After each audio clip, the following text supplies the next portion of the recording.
शिक्षा हर एक इंसान के लिए बहुत जरूरी है।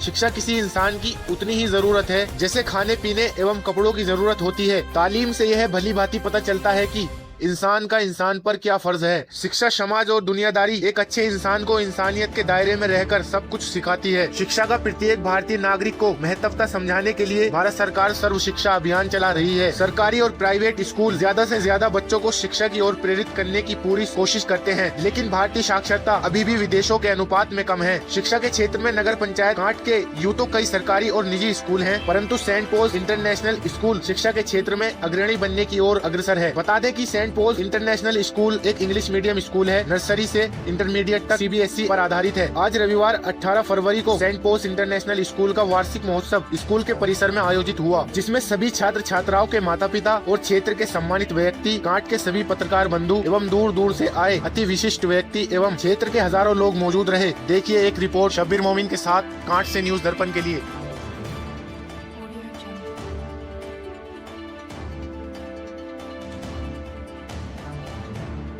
आभार व्यक्त करता हूं कि आपने अपना बहुमूल्य समय निकालकर सेंट पॉल को दिया। कि देखिए सेंट पॉल फैमिली का यह प्रयास है कि वो लगातार जो ओलंपियाड करा रहे हैं या क्विज करा रहे हैं, हम लगातार ओलंपियाड करा रहे हैं। कभी यहाँ पे फर्स्ट टाइम में जब क्विज कराया था तो लगभग 5000 स्ट्रेंथ थी, सेकंड टाइम 8000 थी, इस बार बढ़ के 10,000 प्लस हुई। और मैं चाहता हूँ कि आगे भी ये जबकि 10,000 है, बच्चे 20,000 हो। तो हम लोगों की यही उम्मीद है, यही मेरा एक सपना था कि कांट क्षेत्र में एक ऐसा विद्यालय हो कि जो बच्चे मुरादाबाद या धामपुर दूर दराज पढ़ने जाते हैं तो उनका आने जाने में समय तो वेस्ट होता ही होता है। कि अगर मैं भी मुरादाबाद से रिटर्न हो जाऊं तो 2 घंटे आने जाने में लगेंगे, 2 घंटे मेरे को रेस्ट करने में लगेंगे, तो वो समय बच्चों का वेस्ट ना हो। और हम ऐसी एजुकेशन लेके आए हैं, हमने अभी आपको सर ने ही बताया था कि अब गर्ल्स एजुकेशन अलग है, बॉयज एजुकेशन अलग है, बहुत सारी फैसिलिटीज हम इस बार स्टार्ट कर रहे हैं। पर सपना मुझे एक ही दिखाई देता है, डीएस नेगी साहब के जब मेरे इंस्पेक्शन में आए थे कि उस टाइम मेरे 1200 कुछ बच्चे थे कि बेटा ऐसा स्कूल बनाना जो यहाँ के लोग भी याद रखें। तो एक दिन मेरे को फोन आया कि बेटा इस बच्चे का एडमिशन ले ले, तूने मना कर दिया। तो मुझे बड़ी खुशी का पल था मेरे लिए वो कि तो धामपुर में जाके सोच लगाने गया, बड़ा खुशी का पल था मैं। और डीएस नेगी साहब का मैं फिर धन्यवाद देता हूँ। और हमारे बीच अभी पीके गुरुजी आए हैं जो हमारे परम पूजनीय हैं, मैं उनको भी धन्यवाद देना चाहता हूँ कि उन्होंने हरिद्वार से बहुत कम समय में हमारे स्कूल के लिए समय निकाला। मैं उनका भी हार्दिक दिल से धन्यवाद देना चाहता हूँ। समय शॉर्ट है, इसलिए मैं अपनी बात वाणी पे विराम देता हूँ। धन्यवाद।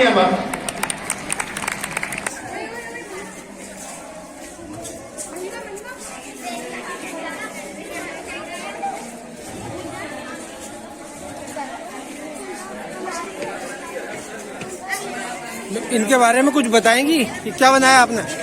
It is heart. It is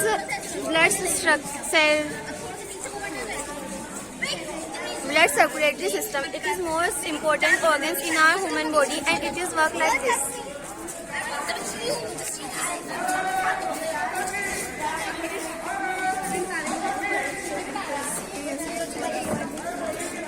इस प्रोजेक्ट के बारे में कुछ बताएं बेटा। So it's a servant robot, like a waiter for the restaurants, for today's restaurants. So it can serve people like in his tray. His name is Robin, and I've made it like it's a DIY. But if we make it in a real project kind, it can be helpful for our restaurants. We can control it from a specific space, just specific distance. We can control it by this, and here it is. Thanks.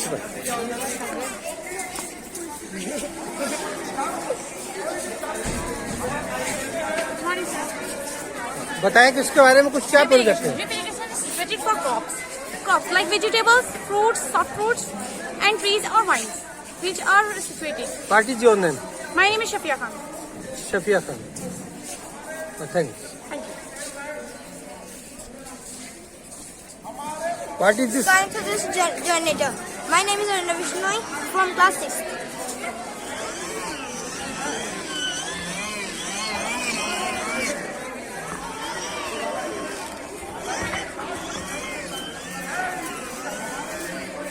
Okay. What is your name? My My name is Mohammad Faiz, In which class? 5th B2. What is product? This is products, electronic tools.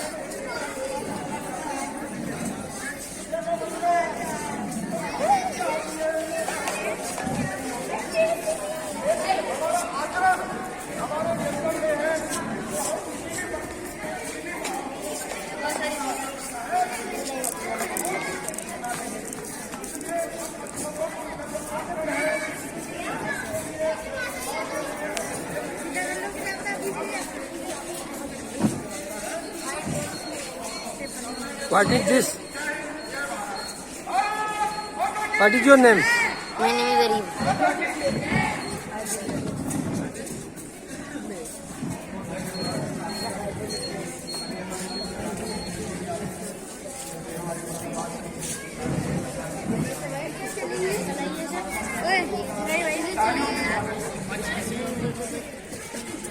This is a robot. What is your name? My name is Samarthi Vishnoy from class 6th B1.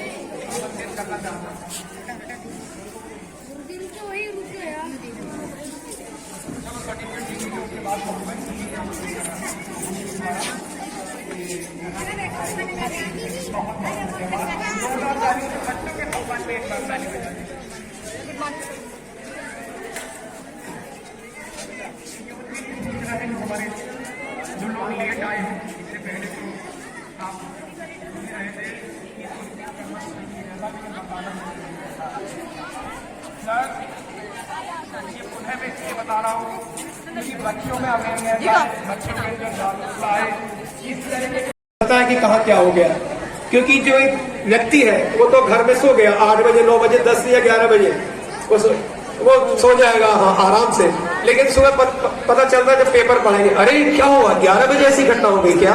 तो इसलिए पत्रकारिता का बहुत महत्वपूर्ण स्थान है। आप सब लोग बधाई के पात्र हैं। जो पत्रकार क्योंकि बहुत है, इसके अलावा भी जो आए हैं वो भी बधाई के बधाई के पात्र हैं। जो नहीं आए उन्हें भी हम दिल से हृदय से बधाई देते हैं। सारे पत्रकार बंधु और हमारे सारे टॉपर्स से मिलिए। ये वो बच्चे हैं, क्योंकि एग्जाम तो कंबाइंड हुआ था, भले क्लास वाइज हुआ हो, क्योंकि बच्चा तो ये सोचता है ना कि 10,000 जगह चीज है जिसकी सर्विस लगे कि 10,000 में मैं सेलेक्ट हुआ। तो same thing is with them students, क्योंकि 10,000 प्लस पे इन बच्चों को रैंक मिली है, whether they belong to any class. But ये जो बच्चे आपके आगे सम्मानित हो रहे हैं, हमारे पत्रकार बंधुओं के द्वारा सम्मानित हो रहे हैं, class 8 person he chosen that कि मेरा पैशन है, मुझे एजुकेशन में कुछ करना है। मैं चाहता हूं कि लोग याद रखें कि कोई जितेंद्र बिश्नोई कांट में आए और उन्होंने एक एजुकेशन का नया एरा बना दिया, ठीक है। That was the vision bye my brother. और जब मैं 2021 साल जनवरी को, मेरा गांव है यहाँ बंदे वाली मंडी, जब वहां आया तो भाई की मेरे से बैठ के बात हुई कि कुछ ऐसा सेटअप करते हैं, कुछ ऐसा सेटअप करते हैं कि लोग याद रखें। हम तो नहीं रहेंगे दुनिया में, 100 साल 150 साल 200 साल के बाद भी एक इंस्टीट्यूट हमारा चलना चाहिए कि Saint Paul is an kind of an institution जिसमें इन हाउस नीट की भी तैयारी कराई जा रही है, IIT की भी तैयारी कराई जा रही है, शॉर्ट हैंड भी कराया जा रहा है। whatever the feasibility would be there, definitely we are there to support you. That is our vision. बहुत सारे लोग मुझसे क्वेरी करते हैं कि कुछ लोग एक पीछे पेरेंट्स आए थे, उन्होंने पूछा जेंडर बायस है, आपने लड़कों के बैठने की व्यवस्था अलग कर दी है और लड़कियों के बैठने की व्यवस्था अलग कर दी है।